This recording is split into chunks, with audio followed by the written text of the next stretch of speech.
Good afternoon. Welcome. Welcome to A Winter's Tale. This is the 35th Winter's Tale at Mickelson Library. And it's so good to see everybody here today. We welcome you who are virtual. We are together as listeners. This afternoon, we will be pleasured by portals. Our imaginations will embrace each individual portal as it instructs and delights. And so our readings begin. John Dickerson is an American journalist and reporter for CBS News. He is the face of 60 Minutes. Dickerson's most recent book, in 2020, a New York Times bestseller, is The Hardest Job in the World, The American President. It is described as a deep dive into the history, the evolution, and the current state of the American presidency, how we can make the job less impossible and more productive. On a personal level, Dickerson writes about what all of us who have and love dogs know, that every dog is a rescue dog. Dickerson says, every dog is a rescue dog. This isn't mere sentiment. And he adds, when there's a dog in the house, you are never alone. His rescue dog is George. George is the subject of the most tender tribute, appearing in The Atlantic, September 9th, 2021. My thanks to Thad Tietze for this reading.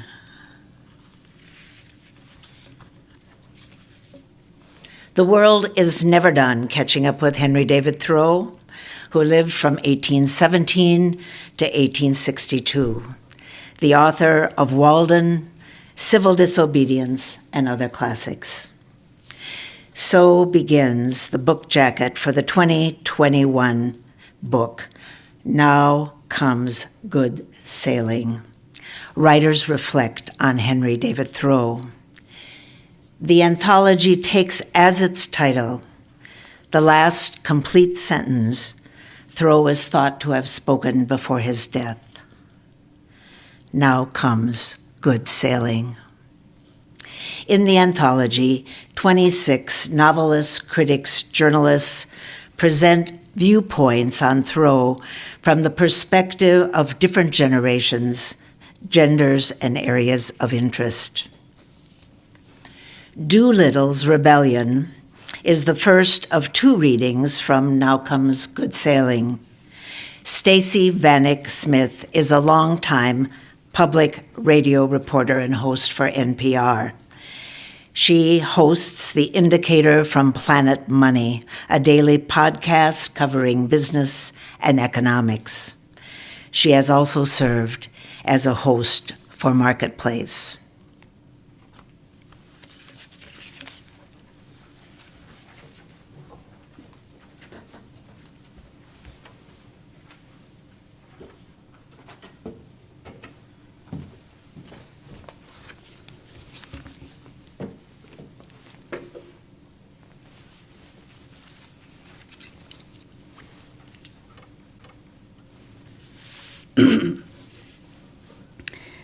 Every dog is a rescue dog. Saying Goodbye to George by John Dickerson. There are two ways to walk the dog. In one, our dog George picks the path. In the other, we do. This is an illusion he allows us. In truth, he controls both routes. Our morning walk in the park is unfocused. George guides us by his nose, what he smells on the asphalt, the tree box, the grass. He doubles back. We double back with him. We've already checked in with the morning paper. This is the way he catches up with the local news. During these walks, my wife and I brief each other on the coming day. We solve each other's puzzles. We update each other on the revelations we'd had in the night about the kids, the apartment hunt, what to tell her mother about Christmas. In the afternoon, and just before bed, we walk shorter distances. Left turn, 2 blocks, return. These utilitarian sprints give us owners a sense of control and the satisfaction that comes from completing a task. Humans must be walked.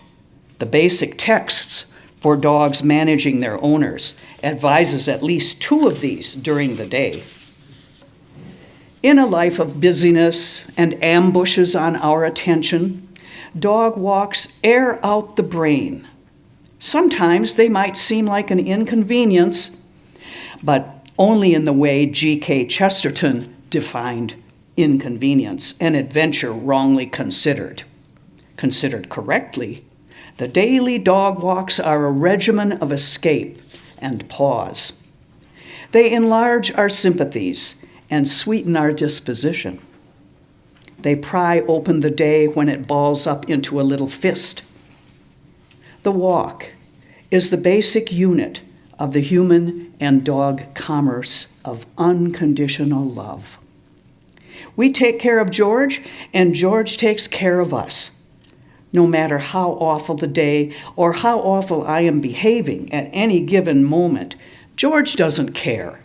He finds me smoldering in my chair and dashes to my lap. Every dog is a rescue dog. This isn't mere sentiment. Scientists have studied the matter and found that when humans and dogs interact, stress levels in both parties decrease. Dogs have been domesticated for thousands of years. But if they were a new discovery, imagine the commercial opportunities. Their cortisol-lowering properties would put a dog petting station between every yoga studio and CBD store. The power of the dog is so keen that it can even pierce teenage Kevlar. Dinner at our house is all mumbles, until someone puts down their fork and George jumps up on the table. The kids respond. They discourage him from licking the plates or push their plate to him. He responds, and that invites more comment.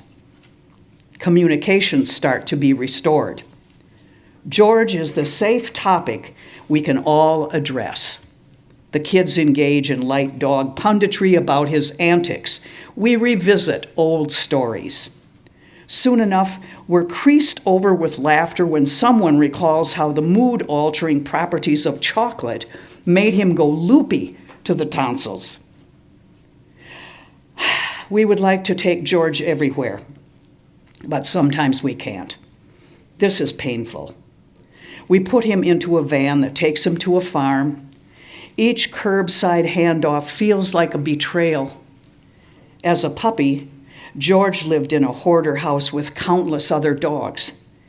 He was so mistreated, his fear became hardwired. He flinched when you reached down to pet him. This summer, it went horribly wrong. Shortly after arriving at the farm, George ran away. For several days, there were sightings. But when strangers approached him, George ran. He didn't know. He was scared.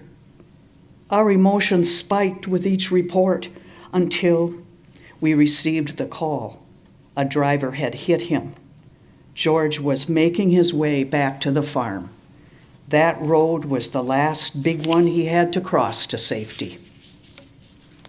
During our morning walks, my wife and I make plans. I had always assumed when we made those plans that George would see them through with us. He'd sprint through the gap we'd create by taking down that tree. He'd scratch at the door of the writer's shed we'd build someday. And when the kids went to college, returned home, George would consecrate the re-entry ritual, walking us with the benediction of unconditional love that I hoped would settle over those visits. George's love may have been unconditional, but he loved my wife the most. Nurturers can sense one another. He did not come down in the morning when I made my coffee and started my work, but when Anne put her first foot out of bed, I knew it, from the collar rattle 2 floors above, the soft landing from the jump off the couch, the toenails descending the wood stairs. The 3-part harmony was my signal to come out of the office and make her tea. Now the stairs are quiet at daybreak. When there is a dog in the house, you are never alone. We all know that dogs and their owners look alike. It turns out over time, dogs also learn to mimic the walking patterns of the ones holding their leash. One study found that about 80% of the time, dogs walked when the owners walked and fell still when the owners stopped. The study offers no information about what happens to the owners when the dog falls still and the owners must keep walking.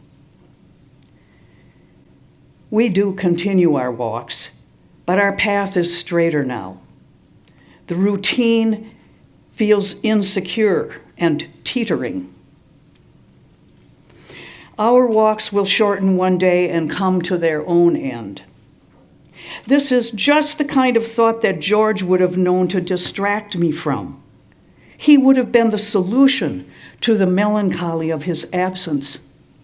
And if I work at it, I realize he still is. To set my face for too long seems like a betrayal of all that joy and unconditional love. All dogs go to heaven, I was told in the days after George's death. It seems more like they are emissaries from there. That means George's memory is his final gift. It orients me back to the question we faced before our best morning outings. What will we do with the rest of our walk before we must finally walk home?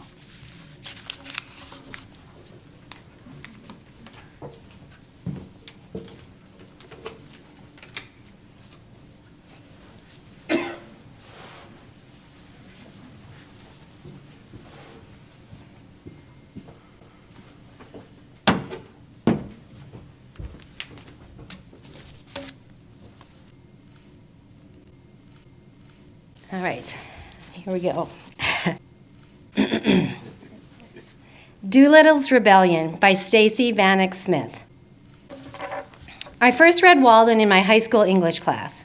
When a friend saw me carrying a copy, he advised me to skip the first chapter. It's so boring, it sucks, he declared, but it gets really good after that. I loved Walden. It spoke directly to my lofty, awkward, overwrought 16-year-old soul. Thoreau's mission, to suss out the meaning of life, strip away all distractions and decorations, drive life into a corner, and look it in the eyes, Clint Eastwood style.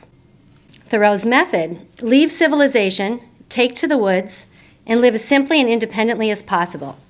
Thoreau's writing, full of gorgeous, nuanced descriptions of nature, it felt at moments almost sublime, Shakespearean in its clarity, depth, and epic sweep.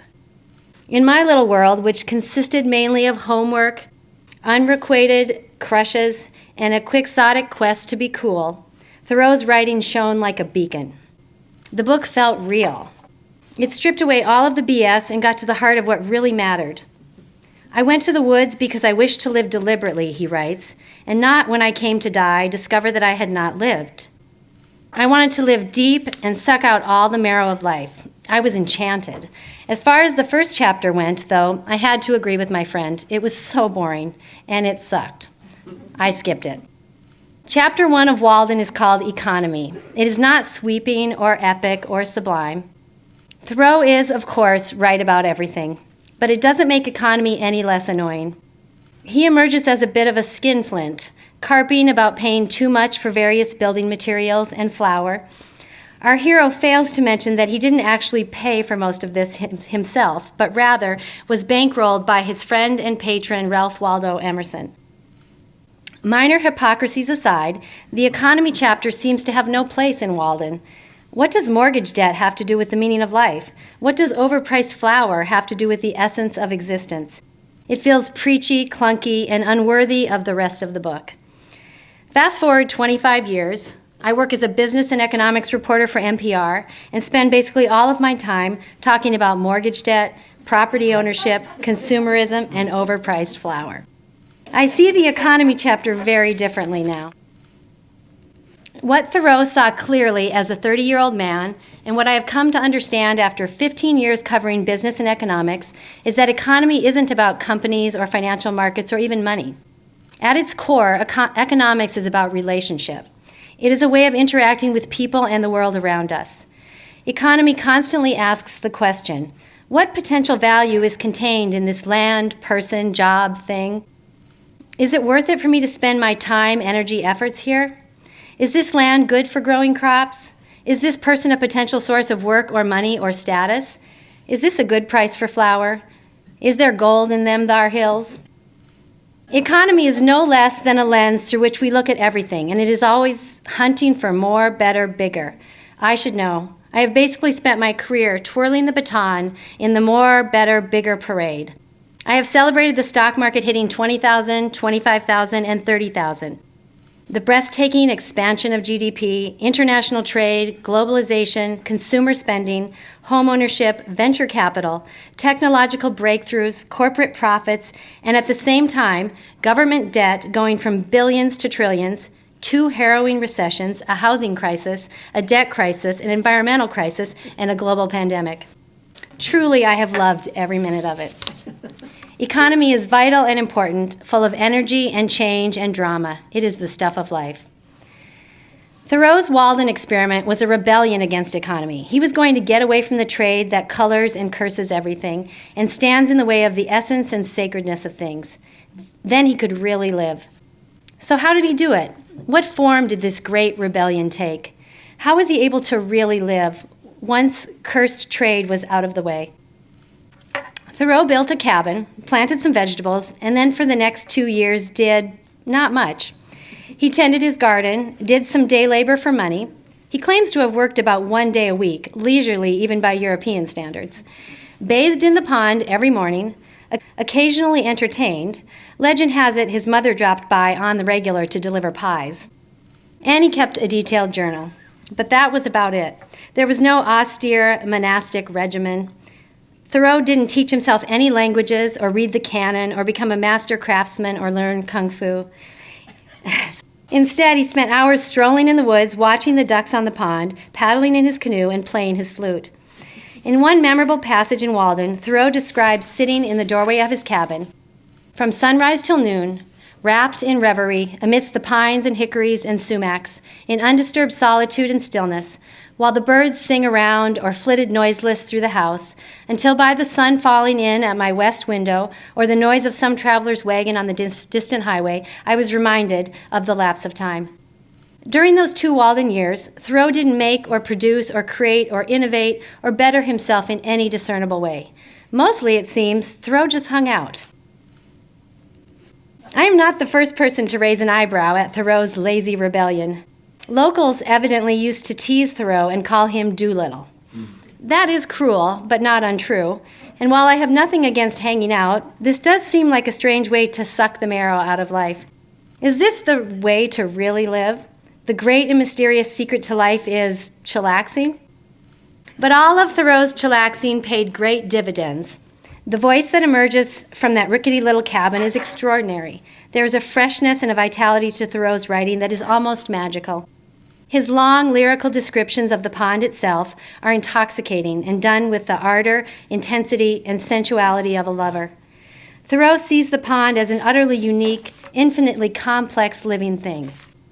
Thoreau makes a careful study of the pond. He measures its depth with a rope, feels its water on his skin every morning, learns its particular history, catalogs its fish and fowl, and observes its adapting to the seasons.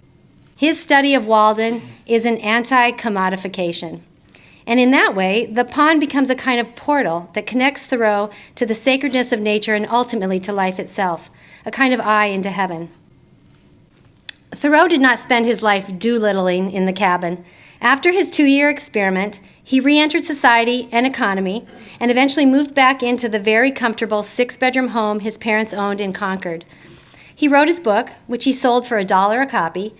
Walden got some positive reviews, but sales were sluggish.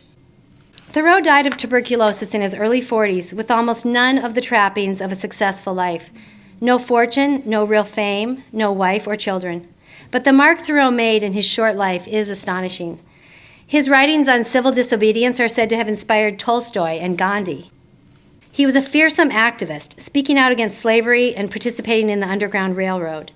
And his little treatise on living alone for a couple of years in a cabin, overpriced flour and all, has inspired millions of people all over the world to read his words, and in some cases, come to the shores of a nondescript pond outside of Boston, hoping to get a glimpse of the world the way he saw it, to lose ourselves in nature and be saved. Sorry. In this way, my strange feeling that Walden Pond was a kind of holy site was perhaps not entirely off the mark. Thank you.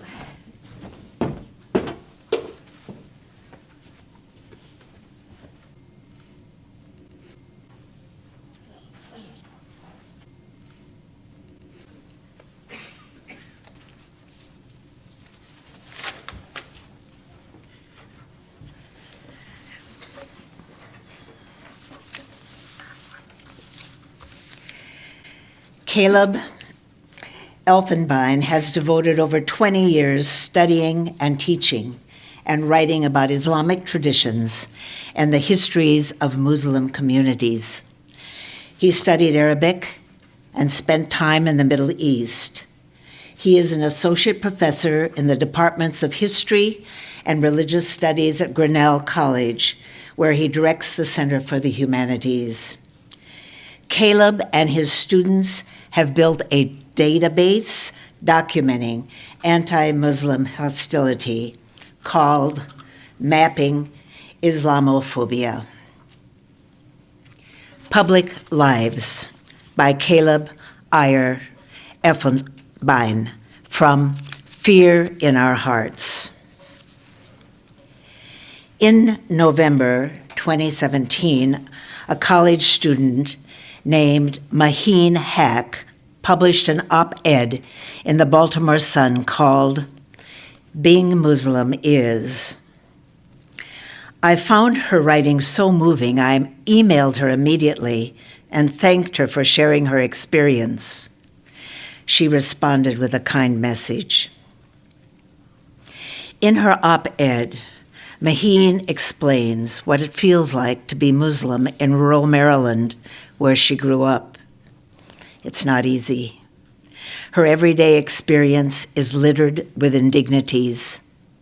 She provides a brief accounting of these experiences by presenting the reader with a list. To begin, each line starts with, "Being Muslim is," and continues with a brief explanation of a particular moment in her everyday life.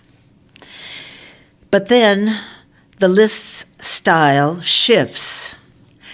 The sentences become more abrupt, general statements of what it is like to be Muslim in today's United States. I keep turning over the first of these statements in my mind. It is fear in your heart.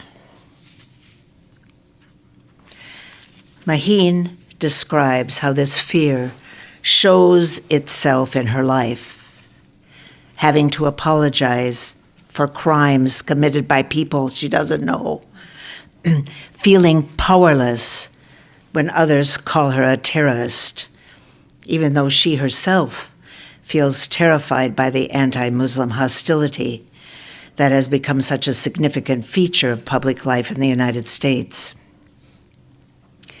Beginning in 2015, Muslims across the country began experiencing greater and greater hostility based on their religious identity.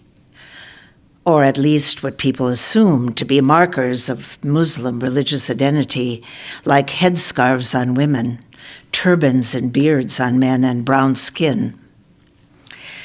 The remarkable diversity of Muslim communities in the United States means that, in reality, there aren't any characteristically markings someone as a Muslim.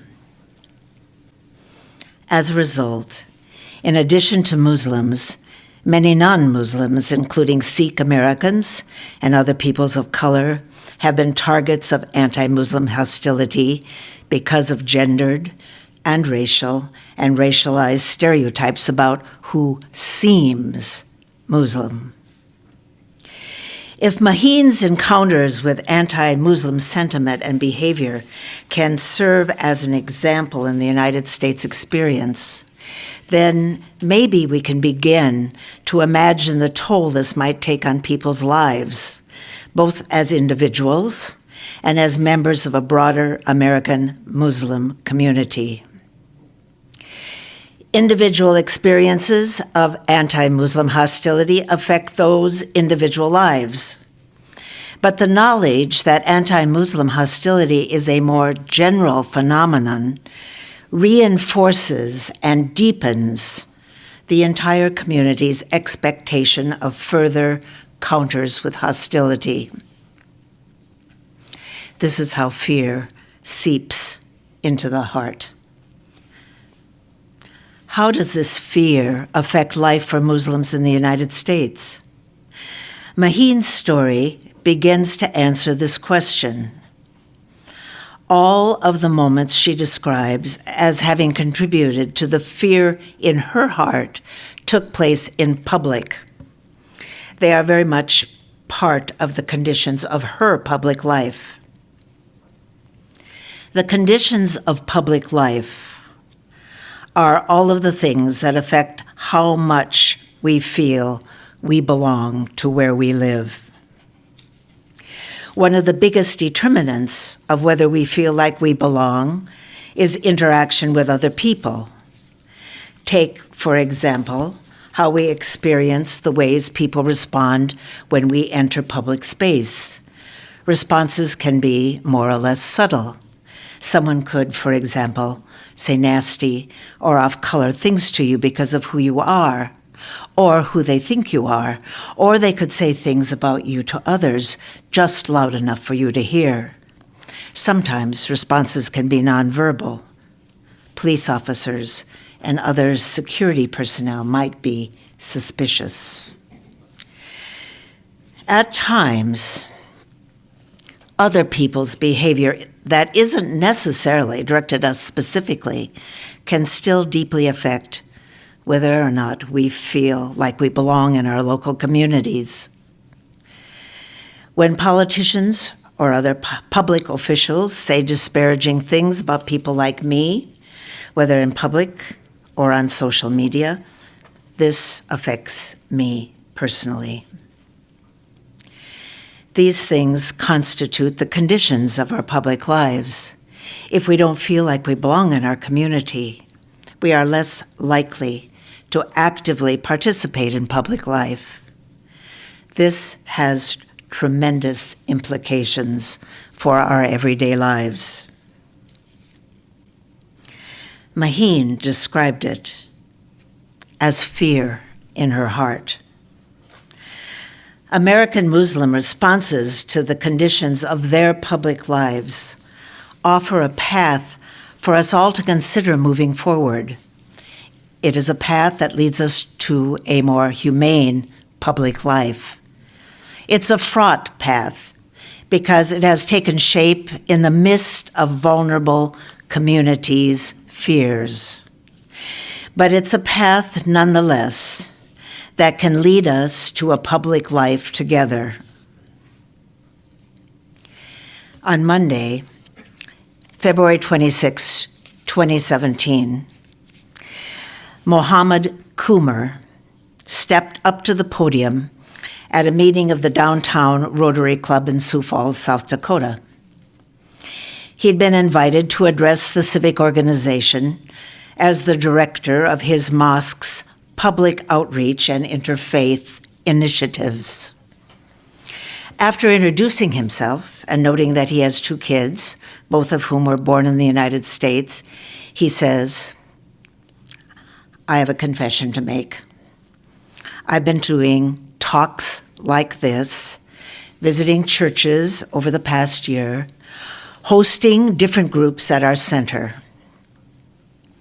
But I would much rather not have to do this." And yet, he's there, which he says is not only important, it's a necessity. Dr. Kumar, a nephrologist, arrived in the United States in 2004. He's a member of South Dakota Faith in Public Life, which describes itself as a group of religious leaders committed to respectful discussion of difficult social and political issues. His deep engagement with public life is clear. He finds himself giving a talk he has delivered many times over. Sometimes he uses humor, noting that while approval ratings of Muslims are going up, they still are competing with zombies at the low end of the scale.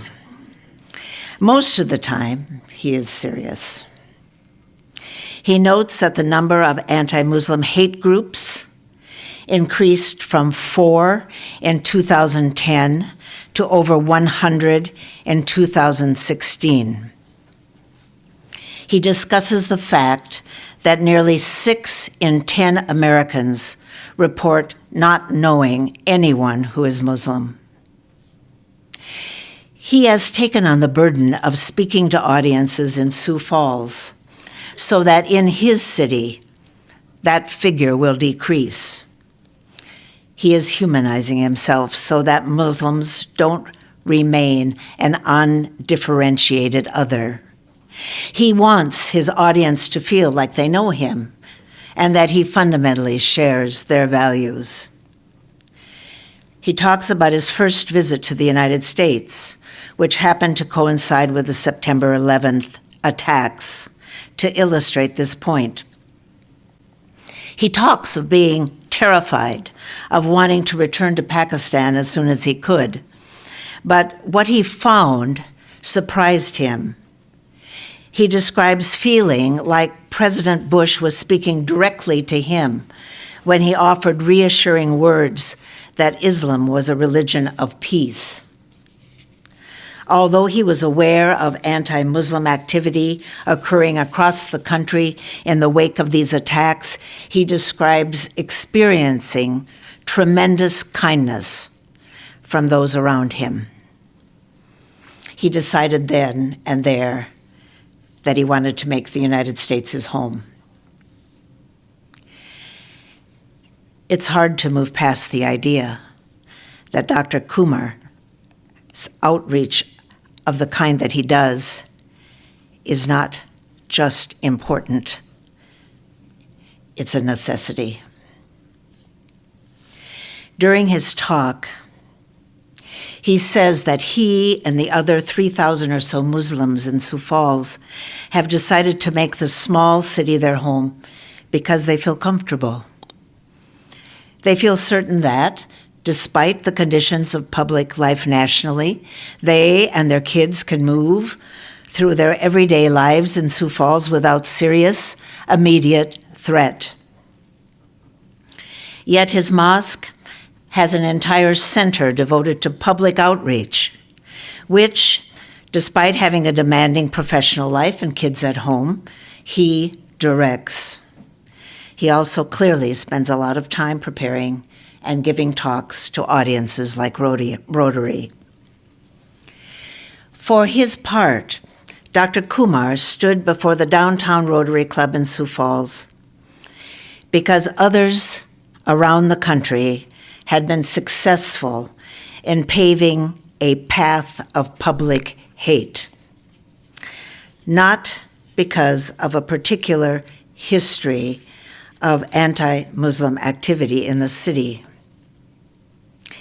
In response, he was helping to further build another path of public life, one built on the idea that humanization, the simple idea of reminding others of our common humanity, makes it harder to hate. Muslim communities and individuals have worked to create a path for others to follow when fear descends on public life. A model of public life that looks at fear head on and chooses a different path, a path of openness and welcome.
Tim O'Brien has written powerfully about American soldiers in Vietnam in linked, semi-autobiographical stories such as If I Die in a Combat Zone, Box Me Up and Send Me Home, and The Things They Carried, considered a Vietnam classic.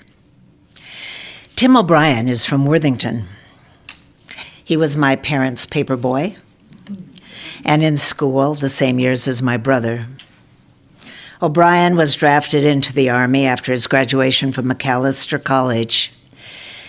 His painful moral crisis was whether to go or to desert. In If I Die in a Combat Zone, he debates this decision in nighttime drives around Lake Okabena. He says unpleasant things about his hometown and its people. In the end, he goes, serving as part of the 23rd Infantry Division and writing the best novels of the war. His prose has seared the war into our consciousness and conscience. O'Brien was featured in Ken Burns's 2017 documentary series on the Vietnam War.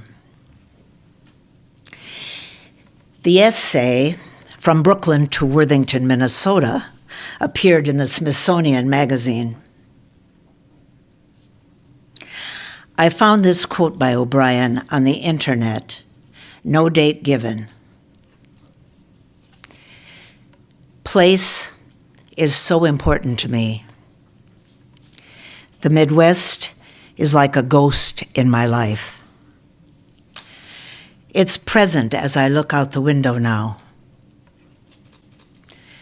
I see Texas, but if I close my eyes and look out the same window, I'm back in my hometown in Worthington, Minnesota, and I cherish those values and that diction.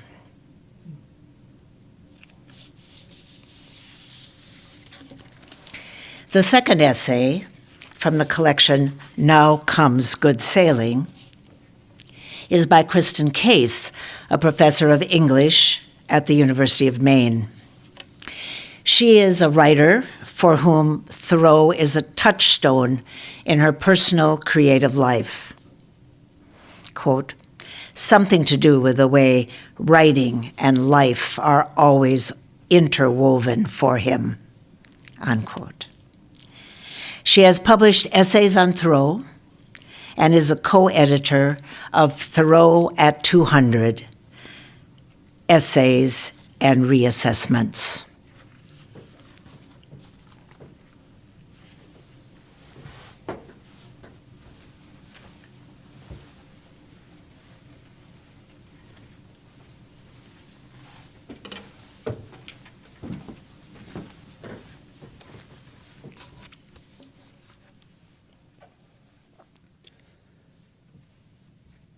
From Brooklyn to Worthington, Minnesota, by Tim O'Brien. From the year of his birth in 1914 until the outbreak of war in 1941, my father lived in a mostly white, mostly working class, mostly Irish Catholic neighborhood in Brooklyn, New York. He was an altar boy. He played stickball and freeze tag on safe, tree-lined streets. To hear my dad talk about it, one would have thought he had grown up in some long-lost Eden, an urban paradise that had vanished beneath the seas of history, and until his death a few years ago, he held fast to an impossibly idyllic, relentlessly romanticized Brooklyn of the 1920s and 30s. No matter that his own father died in 1925, no matter that he went to work as a 12-year-old to help support a family of 5, no matter the hardships of the Great Depression, despite everything, my dad's eyes would soften as he reminisced about weekend excursions to Coney Island, apartment buildings festooned with flower boxes, the aroma of hot bread at the corner bakery, Saturday afternoons at Ebbets Field, the noisy bustle along Flatbush Avenue, pickup football games on the parade grounds, ice cream cones that could be had for a nickel, and a polite thank you. Following Pearl Harbor, my father joined the Navy, and soon afterward, without the dimmest inkling that he had stepped off a great cliff, he left behind both Brooklyn and his youth. He served on a destroyer at Iwo Jima in Okinawa, met my mother in Norfolk, Virginia, got married in 1945, and for reasons still unclear to me, set off with my mom to live amid the corn and soybeans of southern Minnesota. True, my mother had grown up in the area, but even so, why didn't they settle in Brooklyn? Why not Pasadena or even the Bahamas? I showed up in October 1946, part of an early surge that would become a great nationwide baby boom. My sister Kathy was born a year later, and in the summer of 1954, after several years in Austin, Minnesota, our family moved across the state to the small rural town of Worthington, where my dad became regional manager for a life insurance company. To me, at age 7, Worthington seemed a perfectly splendid spot on the earth. There was ice skating in winter, organized baseball in summer, a fine old Carnegie Library, a decent golf course, a Dairy Queen, an outdoor movie theater, and a lake clean enough for swimming. More impressively, the town styled itself Turkey Capital of the World, a title that struck me as both grand and a bit peculiar. Among the earth's offerings, turkeys seemed a strange thing to boast about. Still, I was content for the first year or two. I was very close to happy. My father, though, did not care for the place. Too isolated, too dull and pastoral, too far removed from his big city youth. He soon began drinking. He drank a lot, and he drank often, and with each passing year, he drank more. Over the next decade, he twice ended up in the state treatment facility for alcoholics. None of this, of course, was the fault of the town, any more than soybeans can be faulted for being soybeans.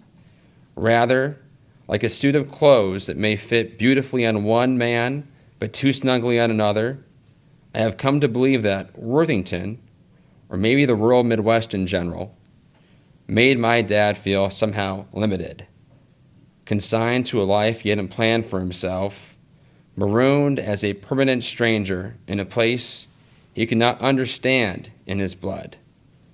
An outgoing, extravagantly verbal man, he now lived among famously laconic Norwegians. A man accustomed to a certain vertical scale of things, he lived on prairies so flat and so unvaried that one spot could be mistaken for any other. A man who had dreamed of becoming a writer, he found himself driving down lonely farm lanes with his insurance applications and a half-hearted sales pitch. Then, as now, Worthington was a long way from Brooklyn, and not just in the geographical sense. Tucked into the southwestern corner of Minnesota, 12 miles from Iowa, 45 miles from South Dakota, the town was home to about 8,000 people when our family arrived in 1954. For centuries, the surrounding plains had been the land of the Sioux, but by the mid-1950s, not much remained of that. A few burial grounds, an arrowhead here and there, and some borrowed nomenclature. To the south was Sioux City, to the west Sioux Falls, to the northeast Mankato, and where on December 26, 1862, a group of 38 Sioux were hanged by the federal government in a single mass execution, the result of a bloody revolt earlier that year. Founded in the 1870s as a railroad watering station, Worthington was an agricultural community almost from the start.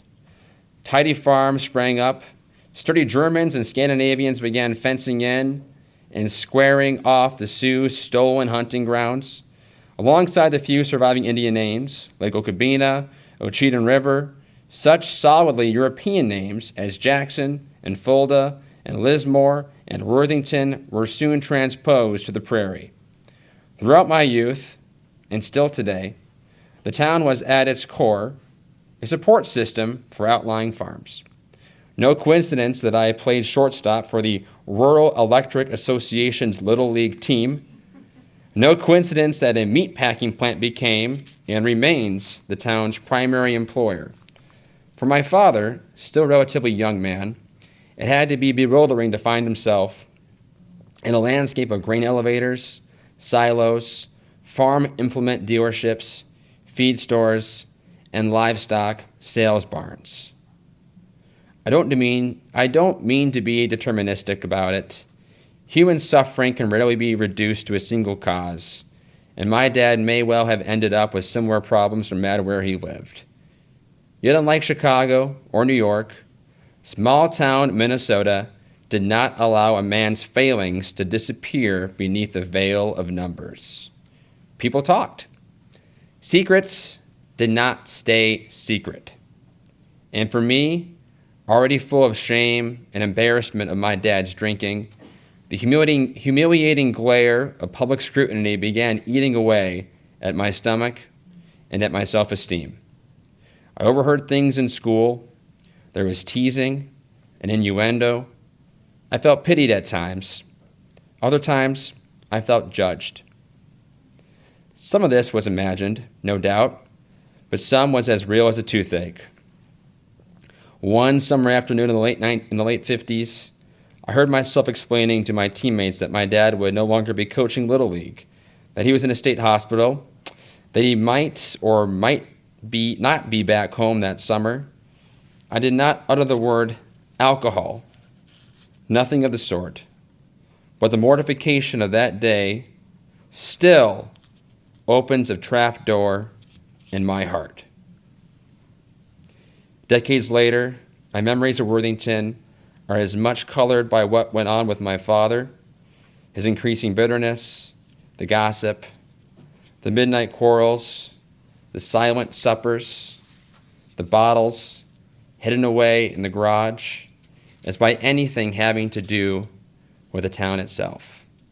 I began to hate the place, not for what it was, but for what it was to me and to my dad. After all, I loved my father. He was a good man.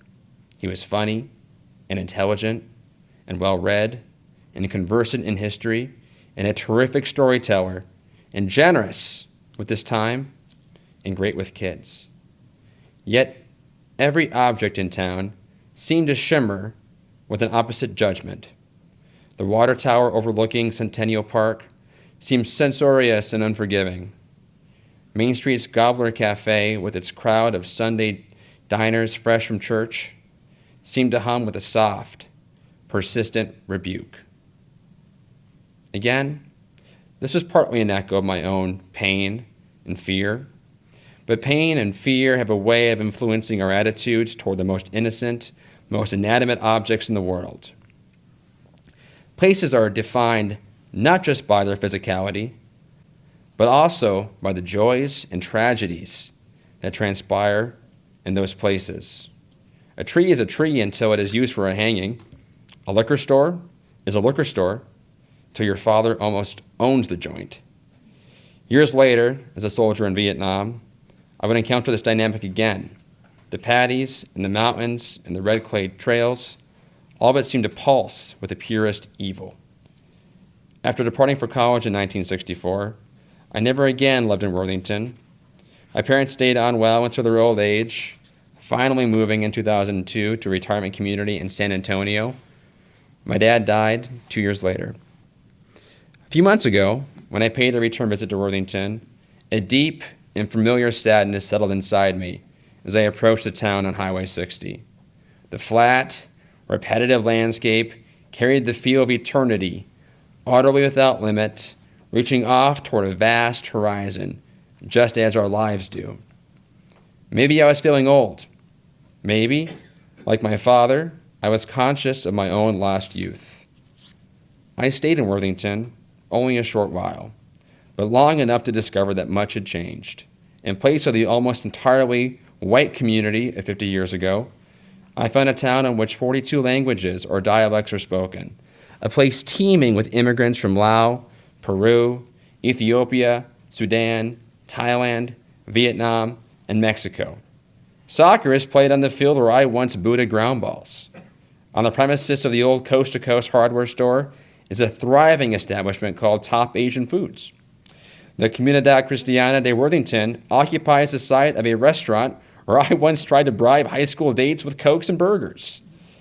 In the town's phone book, alongside the Andersons and Jensens of my youth, there were such surnames as Nam Song and Nak and Flores and Figueroa.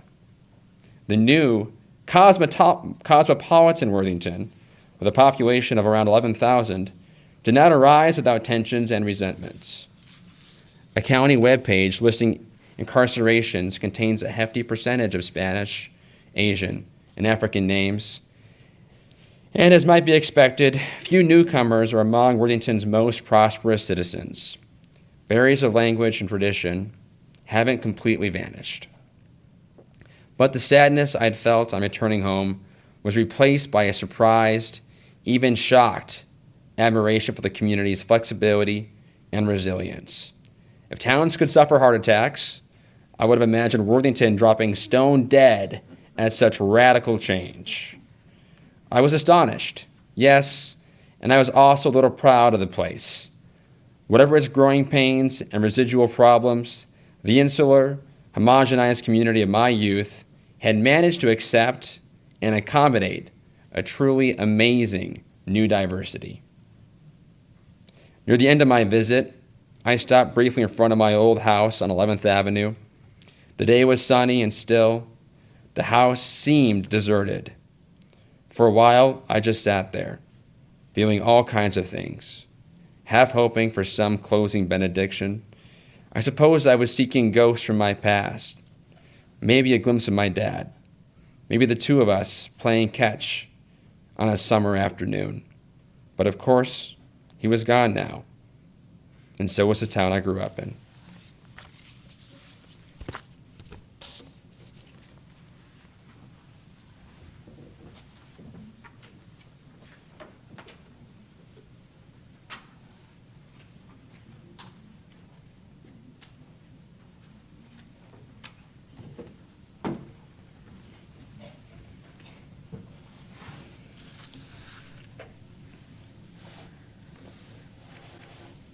Following Thoreau by Kristen Case.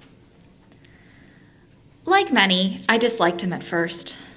The superior tone, the irony, the apparent disinterest in people. And so it was a small surprise to notice one day, maybe 10 years ago, that Thoreau had become my friend. I suppose it's possible that prolonged enough exposure to any writer will create this feeling of intimacy, this sense of living in strange proximity to the dead. But I suspect that the particular way Thoreau has made a home for himself in my mind, taking up residence in my eyes and hands, becoming part of the way my fingers move across the little black keys of this keyboard, and part of my attention to the not-quite silence that surrounds my typing, has something to do with the way writing and life are always interwoven for him. It is something to be able to paint a particular picture, he writes in Walden, or to carve a statue and so to make a few objects beautiful.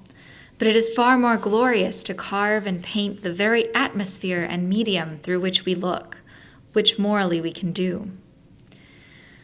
To affect the quality of the day that is the highest of arts. He says paint a picture and not write a book, but of course he means that too, and as a writer himself means it more. It was always life and not writing he was after. It took me 3 readings of Walden to begin to understand and love this about Thoreau, that he took seriously the question of how to live and wanted that question asked and answered in practical, material terms. But I love even more that no answer was ever final, that he kept finding new ways, both to live and to tell about it.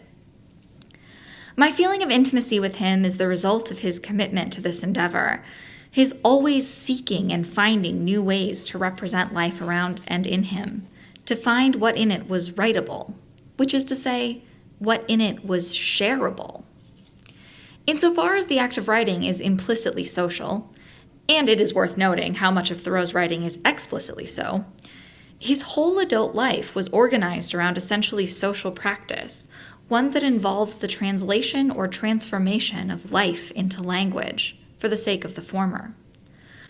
What strikes me now, some years into my friendship with Thoreau, is the vulnerability in the asking and re-asking of this question. What does it mean to try to tell our life, to take it in and put it back out again in these little black marks? It is a tender question. What is shareable? I first encountered Thoreau's calendar, or charts of seasonal phenomena, as a graduate student in English, which is to say, as a person full of anxiety and despair. I lived with my husband in a small ramshackle house in an impoverished rural town on 16 acres, 3.5 hours by car from New York City, a trip I would make twice a week for classes and glimpses of the urban life I'd left behind. The house had come with a large and badly overgrown perennial garden, and I spent my non-class days avoiding my reading and ripping long vines of hops from the ground, a process that covered the insides of my forearms with burning red streaks. That first summer, I made a notebook and drew a map of the garden to keep track of everything that bloomed and when. On the other pages of the book, I drew maps of the roads and abandoned farms I encountered on my walks, which got longer and longer the more reading I wasn't doing. It's hard to describe what captivated me so much about this work, why it eclipsed, for that period, my love of reading and writing.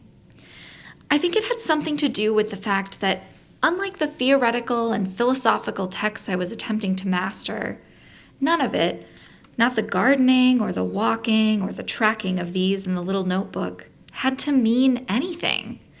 Or rather, what it meant was itself. If you walked straight across the state land on the CCC road long enough, you'd come to Rossman Hill, pass a handful of old cellar holes along the way.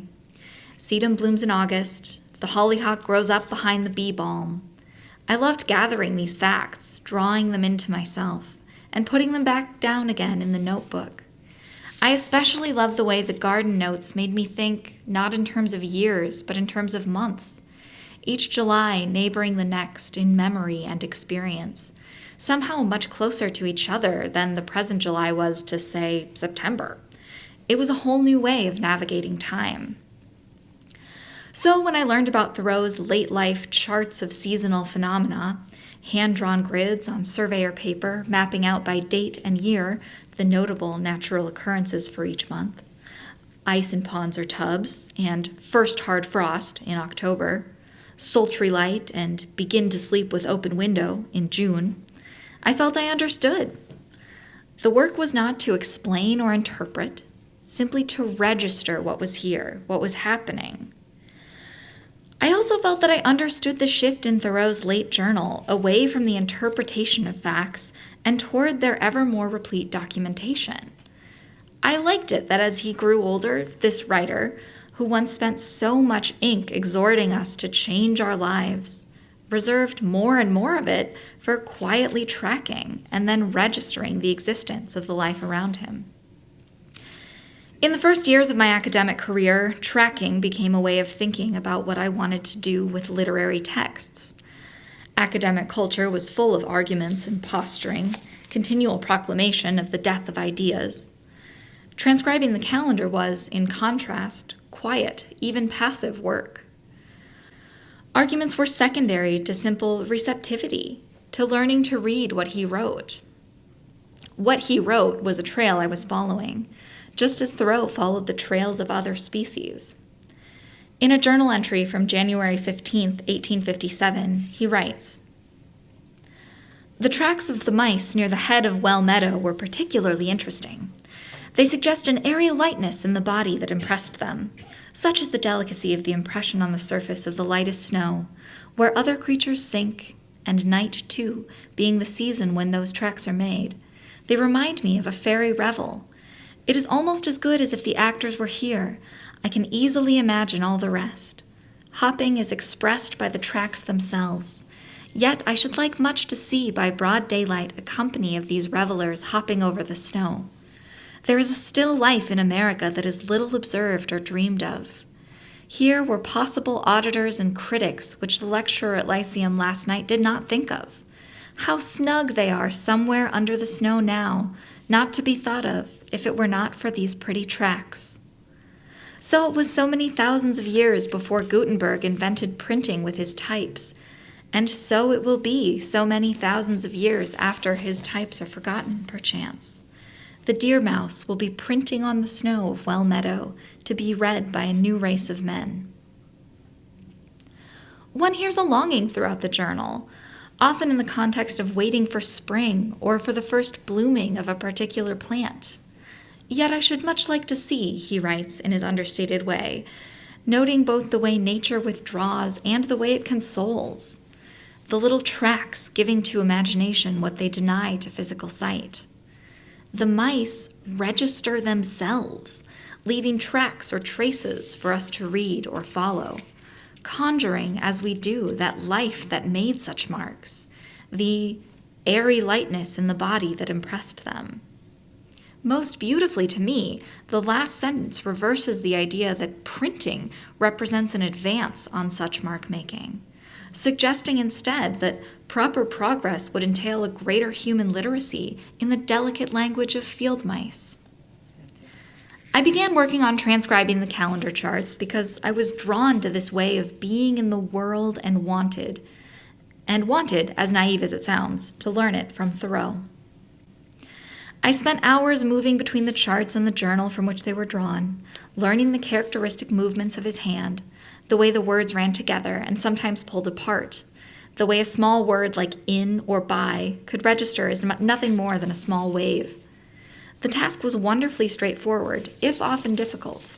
Decipher the movements made by his hand, transfer it by movements of my own to the little black keys. Register. Thoreau's journal ends on November 3rd, 1861, and though he would live for several more months, it is hard to read this final entry and not experience it as the end of the record, the end of the string of days he registered. Describing the striations created by the wind and rain of the previous night in the gravel along the railroad causeway near his home, he writes, "All this is perfectly distinct to an observant eye, and yet could easily pass unnoticed by most. Thus, each wind is self-registering." Self-registering is a striking final note for this nearly 10,000-word document of a life. But I wonder whether Thoreau isn't also suggesting a certain superfluousness of his own endeavor to represent the more than human world. Each wind, after all, registers itself. I think it is his tirelessness as a writer that has made Thoreau such a good companion through these different moments of my life. He never stopped circling the mystery, maybe better to say the ritual, of saying the names of things, of registering life, taking it into his body and putting it out again in a new and shareable form. He was intimate with the distance between beings and names, as well as the distance between feeling and saying. "You will pardon some obscurities," he writes in Walden, "for there are more secrets in my trade than in most men's, and yet not voluntarily kept, but inseparable from its very nature." Writing, he knew, keeps its secrets, its silences, its strange incapacities and blanks. These became the tools of his trade, too. My favorite sentence in Walden is about the frustrations of writing and how to use them. "The volatile truth of our words should continually betray the inadequacy of the residual statement." He wants us to throw away the ladder we have just climbed up. A hell of a way to run a railroad, but good advice for a writer.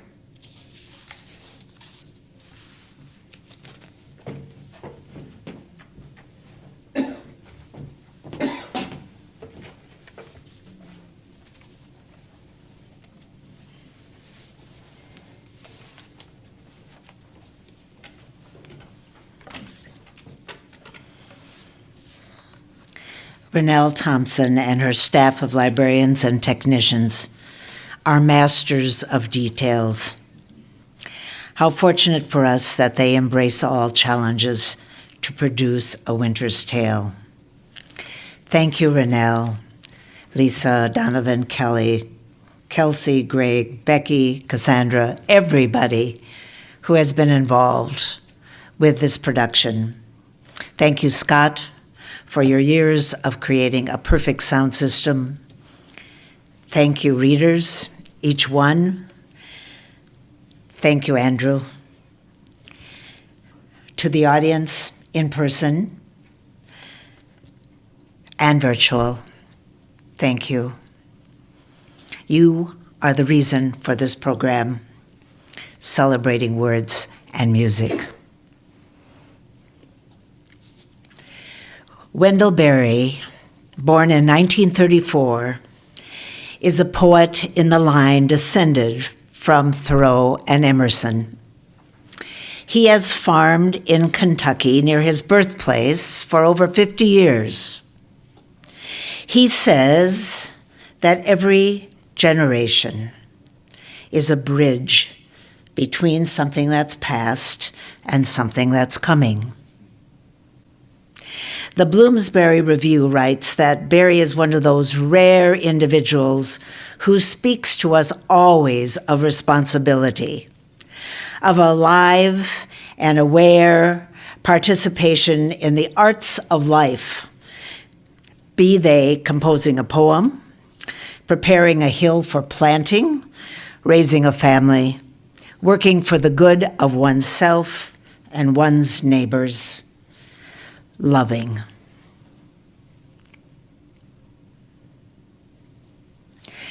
Poet, novelist, we consider The Handmaid's Tale, environmental activist, regarded as Canada's finest living writer, belonging to all of us and the world at large. Margaret Atwood turned 82 on November 18th. We will hear her birthday poem.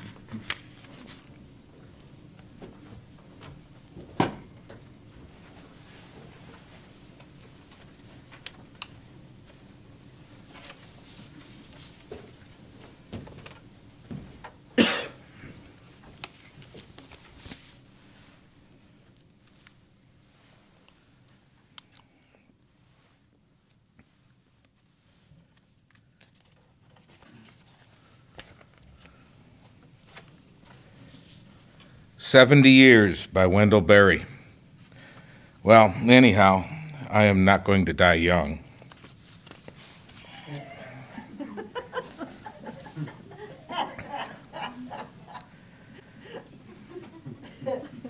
Rising by Wendell Berry. Having danced until nearly time to get up, I went on in the harvest, half lame with weariness. And he took no notice, made no mention of my distress. He went ahead, assuming that I would follow. I followed, dizzy, half blind, bitter with sweat in the hot light.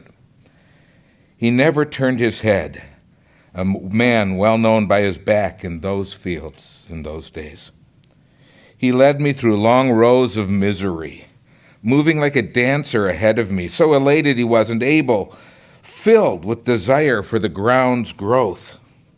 We came finally to the high, still heat of 4 o'clock, a long time before sleep. And then he stood by me and looked at me as I worked. Just looked. So that my own head uttered his judgment, even his laughter. He only said, "That social life don't get down the road, does it, boy?" I worked by will then, he by desire. What was ordeal for me, for him was order and grace, ideal and real. That was my awkward boyhood, the time of his mastery. He troubled me to become what I had not thought to be. The boy must learn the man whose life does not travel along any road, toward any other place, but is a journey back and forth in rows and in the rounds of years. His journey's end is no place of ease, but the farm itself, the place day labor starts from, journeys in, returns to, the fields, whose past and potency are one. And that is our story, not of time, but the forever returning events of light, ancient knowledge seeking its new minds. The man at dawn and spring of the year going to the fields, visionary of seed and desire, is timeless as a star. Any man's death could end the story. His mourners, having accompanied him to the grave through all he knew, turned back, leaving him complete. But this is not the story of a life. It is the story of lives knit together, overlapping in succession, rising again from grave after grave. For those who depart from it, bearing it in their minds, the grave is a beginning. It has weighted the earth with sudden new gravity, the enrichment of pain. There is a grave, too, in each survivor. By it the dead one lives. He enters us a broken blade, sharp, clear as a lens or a mirror. And he comes into us helpless, tender as the newborn enter the world. Great is the burden of our care. We must be true to ourselves. How else will he know us? Like a wound, grief receives him. Like graves, we heal over and yet keep as part of ourselves the severe gift. By grief, more inward than darkness, the dead become the intelligence of life. Where the tree falls, the forest rises. There is nowhere to stand but in absence, no life but in the fateful night. Ended, a story is history. It is in time with time lost. But if a man's life continue in another man, then the flesh will rhyme its part in immortal song. By absence, he comes again. There is a kinship of the fields that gives to the living the breath of the dead. The earth opened in the spring, opens in all springs.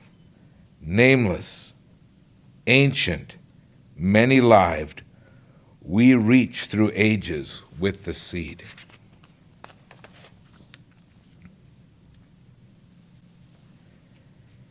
The Vacation by Wendell Berry. Once there was a man who filmed his vacation. He went flying down the river in his boat with his video camera to his eye, making a moving picture of the moving river upon which his sleek boat moved swiftly toward the end of his vacation. He showed his vacation to his camera, which pictured it, preserving it forever. The river, the trees, the sky, the light, the bow of his rushing boat behind which he stood with his camera, preserving his vacation even as he was having it, so that after he had had it, he would still have it. It would be there. With a flick of a switch, there it would be. But he would not be in it. He would never be in it.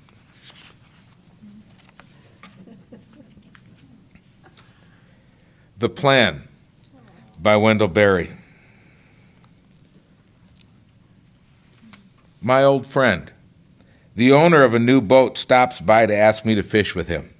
And I say I will, both of us knowing that we may never get around to it. It may be years before we're both idle again on the same day. But we make a plan, anyhow. In honor of friendship and the fine spring weather, and the new boat and our sudden thought of the water shining under the morning fog.